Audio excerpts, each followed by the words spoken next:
Okay, so I was saying that if you have more time, more resources, you could do this. This is kind of the Mac Daddy of all um, of all experimental designs. It's called the Solomon four-group design. Here, you're actually going to have four groups, okay? And what you do is, you can see it here.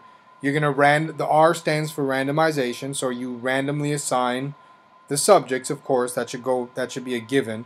You randomly assign the subjects to the different groups. Then you give two groups the pretest, okay? And you give one of those two groups the treatment. And then you got your two other groups. You don't give them a pretest, and you give one of them the treatment, and then everybody gets the post-test. Okay? So now you're testing for everything. I mean, you can see if there's an effect, an influence by the independent variable. You can find out if there was a pretest bias. I mean, you can learn anything and everything from this one design. The problem with this design is that you need a lot of subjects to be able to fill up these different cells. But I've had students that do this. I mean, it's kind of nice on their final projects. If they're doing an experiment, they'll say, we're doing the Solomon four-group design. You have nothing to lose because in this particular class, you're not actually going to collect the data. So you're not actually going to do the experiment. You're just setting it up. So you have nothing to lose. So you could do that. This, you never know, this could also come up on the exam where I'd ask you to lay out the Solomon four-group design. Sometimes students on the exam, when I've asked that question, it's not necessarily that I'm always going to ask it, but when I've asked it, some students have just drawn out this diagram and, explaining what everything means, and they get their points. So, sometimes we're interested in what we call factorial studies, which is research involving the simultaneous analysis of two or more independent variables. So we talk about things in this class a lot of times in terms of an independent variable and a dependent variable. But sometimes we have multiple independent variables, right? So think about this example. You might be interested in the effects of education on prejudice. You might hypothesize that the more people are educated, the less prejudiced they are. Okay? And you could do that study. That's not a factorial study. But now you want to see what are the effects of education and salary, that interaction between those two independent variables on prejudice. Because it might be that people with a high level of education and a high salary have lower levels of prejudice or higher levels of prejudice or whatever. Maybe high education, low salary is different. Or maybe the opposite, high salary, low education. So two different independent variables, right? There's another example. A study examining how language of witnesses in a trial affected jury judgment of witnesses. So the researchers wanted to find out if hedges, statements like kind of, sometimes, hesitation indicated by things like and speaker expertise, three different things, affected whether or not juries perceived witnesses to be more or less culpable. So you could look at any one of these, but you could also look at two of them or all three of them. You have a factorial study now. Okay. Here's another example. You want to find out the relative success of radio and newspaper promotions for a new product. So let's say you're going to launch a new product. Let's say you work for Apple and you're going to launch iPhone 7. Okay? Should we do... That's not a good example. I got to think of something smaller. Let's say you work for...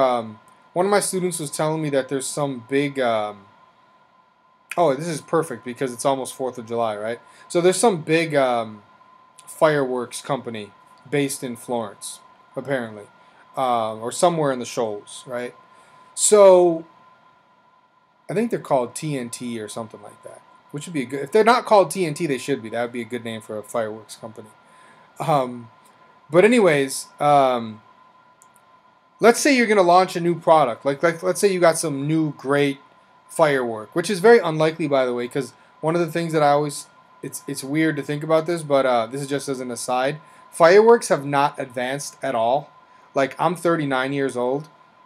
I can remember being 6, 7 years old and going to see the fireworks pretty much exactly the same as they are now in 2015. So it's like everything's advancing in life except fireworks. Like, they've had no advancements like in the last at least 35 years, as far as I can remember and as far as I can tell.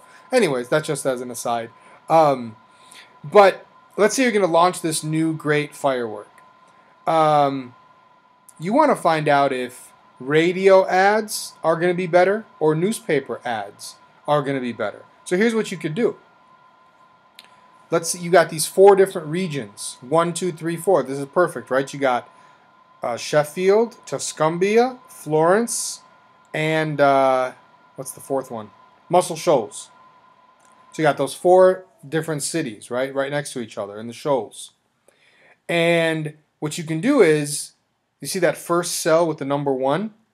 Let's say that's Tuscumbia. You're going to do radio and newspaper ads in Tuscumbia. Okay? It's not the perfect example. You just got to bear with me because, like, everybody gets the same newspaper in all these 4 cities. I get it. But pretend like that these 4 cities are kind of spread out and they have different newspapers or whatever. But so that's in cell 1 there, Tuscumbia gets radio and newspaper. Cell 2, Muscle Shoals. They get newspaper ads but no radio ads. And then you get Tuscumbia, Muscle Shoals. Sheffield in number 3. They get no newspapers but they get radio. And then, what's the 4th one? Florence. Florence, no newspaper ads, no radio ads. Then what do? You compare the sales figures for those different regions, and you can figure out, more or less, which combination or which particular promotion type worked best, or which combination worked best, right? So this is a factorial study because you have multiple independent variables here. It's not just one. You're not just measuring the impact of radio ads on sales, but you're measuring the impact of radio and newspaper. Okay. And this is, I think, this is the last, second to last thing that we look at. Sorry about that. In this particular lesson, field experiments. Field experiments are experiments, but they're not carried out in the lab. They're carried out in the real world. So instead of, for example, testing which of 2 commercials are best by giving it to 2 groups in a classroom or in a laboratory, right? What we would do is show the 2 programs, the 2 commercials, in different regions. Now we can, my Apple example works better now. iPhone 7. You got your new iPhone commercial with a certain celebrity, and you release that on the East Coast. And then you got your other iPhone commercial, and you put that on the West Coast, but there's no celebrity in it. Which one works better? You could do, that's a field experiment because you're testing it in the real world. Like a good example of a well-known, an oft-cited field experiment that was done. These researchers went into a community in Africa that did not have television. And what they did a pre-test, post-test design. In this particular case, it worked just fine because they weren't relying on the biases of the subjects, if that makes sense. So what they did is they went in and tested they tested the society for a bunch of different things. They asked all kinds of questions, and they looked at, like incidences of, disease and different disorders and all kinds of things, relationships, whatever, sociological stuff, political stuff. They tested all this stuff right before TV was introduced. And then TV was introduced, and people started getting TVs. And then they went in, I think it was a year or 2 years later, and they started testing again. after TV. So this is a real world experiment. This is a field experiment. And they found, it was interesting, they found that girls all of a sudden had body image disorder, and they had low self-esteem, and they had, there were cases of eating disorders like anorexia, whereas that stuff had not existed at all before TV. And they concluded that it was because of the unrealistic portrayals of the female body on television that are absolutely pervasive on television. But that's an experiment that was done. I think that was done in the 80s. But that was a field experiment. It's not in the lab, right? And the great thing about field experiments, wonderful external validity on these things, right? Because in theory now, you've done it in the real world, so it should apply, right? It should be the results should be quite generalizable. Last thing I want to say about experiments. We have to be very careful when we talk about causality. You have to do three things, or there are three criteria for causality. You can't say that A causes B unless you can meet all three of these criteria. Okay? First, there has to be just a logical association, a correlation between the variables. Right? They have to be related somehow. Has to make sense. Okay? You can't come at me and say something like, well, people who wear blue shirts are more likely to be successful on the job. I mean, that's just preposterous. There's no logical association there.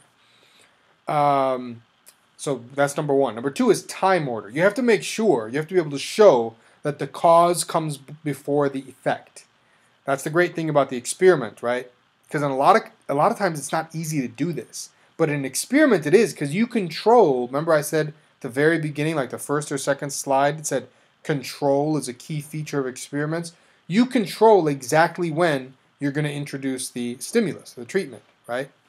So you got to control for time order, demonstrate that the cause precedes the effect. And thirdly, and this is the most difficult, you've got to be able to eliminate all third variable explanations. The confounding variables, or third variables, or intervening variables, or extraneous variables, whatever you want to call them, right? You've got to be able to eliminate for all these things. Because somebody's going to sit there and go, yeah, well, what if it's something else that's causing the people to be this way, or causing the effect? You see what I'm saying? So you have to be very careful with confounding variables. Great thing about experiments, remember we talked about random assignment. If you can do random assignment, you're controlling automatically for a lot of these, if not all of the confounding variables. That's all I got. That's the experimental design in a nutshell.